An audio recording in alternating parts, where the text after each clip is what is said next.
Il y a des mots qui ne flottent pas dans l'air, mais qui pénètrent au plus profond du cœur humain comme des graines vivantes attendant leur heure de germer. Telle est la parole de Dieu. Lorsqu'elle est semée dans notre esprit, un processus silencieux mais sûr s'engage qui, au fil des jours, portera des fruits abondants. Aujourd'hui, je veux vous inviter à être ouvert, à ouvrir votre intérieur sans réserve, comme un champ qui se prépare à être semé. Ce sur quoi nous allons méditer ne sont pas de simples phrases, ce sont des semences divines qui, si vous les accueillez avec foi, transformeront votre vie. Le verset qui guide notre réflexion se trouve dans la lettre de l'apôtre Paul aux Galates, chapitre 6, verset 9, où il nous exhorte « Ne nous lassons pas de faire le bien, car nous moissonnerons au temps convenable, si nous ne nous relâchons pas. » Ce passage a été écrit à une communauté de croyants confrontés à des luttes intérieures, à la fatigue et au doute au cœur de leur foi. Paul leur a rappelé que leurs efforts n'étaient pas vains, que Dieu voyait chaque œuvre accomplie par amour, même si personne d'autre ne la reconnaissait. Ce verset est comme une boussole au milieu de la confusion, nous indiquant le bon chemin lorsque nous sommes tentés d'abandonner. Il nous dit que chaque acte de bonté, chaque mot d'encouragement, chaque geste de miséricorde, aussi petit ou invisible soit-il, est gravé dans le cœur de Dieu. Vous ne verrez peut-être pas de résultat aujourd'hui, et vous ne recevrez peut-être que de l'indifférence, voire du mépris, lorsque vous faites le bien, mais l'Écriture affirme qu'il y a un temps de récolte. Tout comme le cultivateur attend patiemment la pluie de la première ou de l'arrière-saison pour cueillir ses fruits, vous aussi verrez la récompense de vos semailles. N'avons-nous pas parfois l'impression que nos larmes sont invisibles? Pourtant, le psaume 56, 8 nous assure que Dieu recueille chacun dans son outre, comme un trésor précieux. Cela signifie que rien n'est perdu, que chaque graine de bonté que vous semez, chaque prière que vous priez, chaque acte d'amour que vous accomplissez en silence, portera du fruit au temps fixé par le Seigneur. Pour mieux comprendre ce que signifie semer avec persévérance au milieu des difficultés, remontons le temps et examinons une scène des Écritures. Un homme nommé Néhémie se trouvait confortablement installé à la cour du roi, mais son cœur ne trouvait pas la paix. En apprenant la nouvelle de Jérusalem, son esprit fut brisé. La ville bien-aimée était en ruine. Les murs étaient effondrés, les portes consumées par le feu, et le peuple était plongé dans la honte et le désespoir. Imaginez cette atmosphère, des rues désertes, des pierres éparpillées, témoins silencieux de la douleur, des personnes âgées pleurant en se souvenant de leur gloire passée, et des jeunes qui avaient perdu foi en l'avenir. Tout semblait perdu. Mais une flamme brûlait dans le cœur de Néhémie, la conviction que Dieu pouvait restaurer ce qui, pour les hommes, était irréparable. Avec des larmes sincères et un jeûne, il pria, « Seigneur, souviens-toi de ton peuple, ne nous retire pas ta bonté. » Ce cri aux lèvres, il demanda au roi la permission de revenir et de relever ce qui était tombé. Le chemin ne fut pas facile. Néhémie dut affronter des amas de pierres qui témoignaient du passé, mais aussi les railleries d'ennemis qui se moquaient de sa foi. Menaces, complots et paroles blessantes cherchaient à décourager le peuple. La fatigue était grande, et il y eut des moments où il semblait impossible d'avancer. Pourtant, au cœur de la bataille, Néhémie dit à ceux qui travaillaient à ses côtés, « Notre Dieu combattra pour nous. » D'une main, il brandissait l'épée et de l'autre, il posait les pierres. Ils prièrent, veillèrent et travaillèrent sans relâche. Finalement, ce qui semblait un rêve impossible se réalisa sous leurs yeux. Les murs furent reconstruits. Ce récit reflète avec force ce qu'enseigne Galates 6h9. Ne pas abandonner, ne pas se laisser abattre par la fatigue, continuer à semer même lorsque la terre semble stérile. Vous êtes-vous déjà senti comme ces murs effondrés, dont les portes ont été brûlées par les flammes de la difficulté? Peut-être avez-vous entendu des moqueries blessantes, ou rencontré des adversaires qui ne croient pas en vous ou en ce que Dieu a placé dans votre cœur. Vous avez peut-être l'impression de ne plus avoir la force de persévérer, mais aujourd'hui, le Seigneur vous rappelle que, tout comme Néhémie a persévéré jusqu'à la restauration, vous aussi, vous en serez récompensés. Le psaume 126, 5 déclare, « Ceux qui sèment dans les larmes moissonneront dans la joie ». N'est-ce pas une promesse puissante pour votre vie? Vos larmes n'ont pas été vaines, chacune d'elles arrose le sol de votre avenir. Et tout comme les murs ont été relevés, votre vie, votre famille et vos rêves peuvent être relevés si vous continuez à croire que Dieu combat pour vous. La parole de Dieu est une source inépuisable qui fortifie ceux qui sont épuisés et relève ceux qui n'ont plus la force de continuer. Dans Ésaïe 40, 31, nous trouvons une promesse qui a soutenu des générations entières, mais ceux qui espèrent en l'Éternel renouvellent leur force. Ils prennent leur envol comme des aigles, ils courent sans se fatiguer, ils marchent sans se fatiguer. Ce passage a été écrit à une époque où le peuple d'Israël était captif à Babylone, découragé et sentant que Dieu l'avait oublié. Ésaïe, inspiré par le Saint-Esprit, leur a rappelé que l'espérance ne repose pas sur la vue ou les circonstances, mais sur le Dieu éternel qui ne se lasse jamais. Et cette parole reste d'actualité. Lorsque votre morale est abattue et que votre cœur semble essoufflé, Dieu lui-même promet de renouveler vos ailes comme celles d'un aigle planant au-dessus de la tempête. Lorsque vos pas ralentissent, il insuffle en vous un nouvel élan pour continuer. S'attendre au Seigneur ne signifie ni passivité ni résignation. Cela signifie marcher avec confiance, sachant que chaque pas est soutenu par sa main puissante. Des siècles plus tard, l'apôtre Paul écrivit à l'église de Corinthe des paroles qui résonnent avec la même force. C'est pourquoi, mes frères bien-aimés, soyez fermes, inébranlables, travaillant de mieux en mieux à l'œuvre du Seigneur, sachant que votre travail ne sera pas vain dans le Seigneur. 1 Corinthiens 15h58. Paul leur parlait dans un contexte difficile, où beaucoup subissaient la persécution et se demandaient s'il valait la peine de continuer à croire. Sa réponse était claire, rien de ce que vous faites dans le Seigneur n'est perdu. Chaque larme versée dans la prière, chaque mot d'encouragement aux affligés, chaque acte de bonté né de votre foi a une valeur éternelle. Certains peuvent ne pas le reconnaître, certains peuvent le mépriser, ou personne ne peut l'applaudir, mais Dieu prend note de chaque détail et promet des fruits abondants en temps voulu. N'est-il pas réconfortant de savoir que ce que l'on fait en silence, sans attendre de récompense, sème l'éternité? Jésus lui-même a confirmé cette vérité dans Matthieu 25, 40, lorsqu'il a dit, « En vérité, je vous le dis, toutes les fois que vous l'avez fait à l'un de ces plus petits de mes frères, c'est à moi que vous l'avez fait. » Autrement dit, chaque fois que vous tendez la main pour aider quelqu'un dans le besoin, que vous donnez un verre d'eau, que vous réconfortez quelqu'un de triste ou que vous visitez un malade, c'est comme si vous le faisiez directement à Jésus. Ce passage nous enseigne que le quotidien devient sacré lorsqu'il est accompli avec amour. Nos gestes ne sont pas de simples œuvres humaines, ce sont des actions qui portent le poids éternel du royaume de Dieu.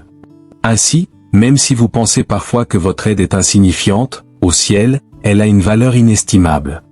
Le prophète Jérémie, connu comme le prophète qui a pleuré son peuple, nous laisse également un message d'espoir au milieu des ruines.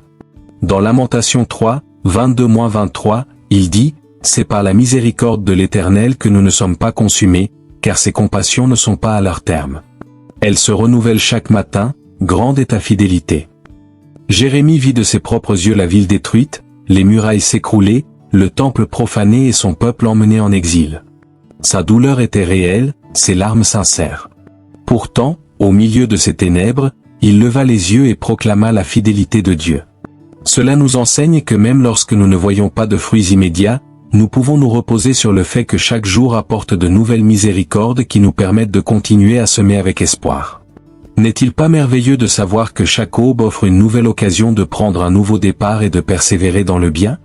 L'apôtre Jacques, avec sa sagesse caractéristique, nous donne une autre image puissante dans Jacques 5h7. C'est pourquoi, frères, soyez patients jusqu'à l'avènement du Seigneur. Voyez le laboureur attend patiemment les précieux fruits de la terre, attendant avec patience les pluies de la première et de l'arrière-saison. Le laboureur qui sème n'attend pas de résultats immédiats, il a confiance, arrose et protège le sol, sachant qu'avec le temps, les fruits viendront. De même, nous devons semer avec patience, confiant que la pluie de bénédiction tombera au moment opportun. Attendre n'est pas une perte de temps, l'attente fait partie du processus par lequel Dieu prépare le sol, fortifie nos racines et nous apprend à dépendre de lui. En ce temps-là, un homme semait sans encore voir la pousse verte sortir de terre, mais son cœur savait que les fruits viendraient. De même, même si vous ne voyez pas de résultats aujourd'hui, vous devez avoir confiance que vos semis porteront du fruit au temps fixé par Dieu. Avez-vous déjà eu l'impression que vos efforts passent inaperçus?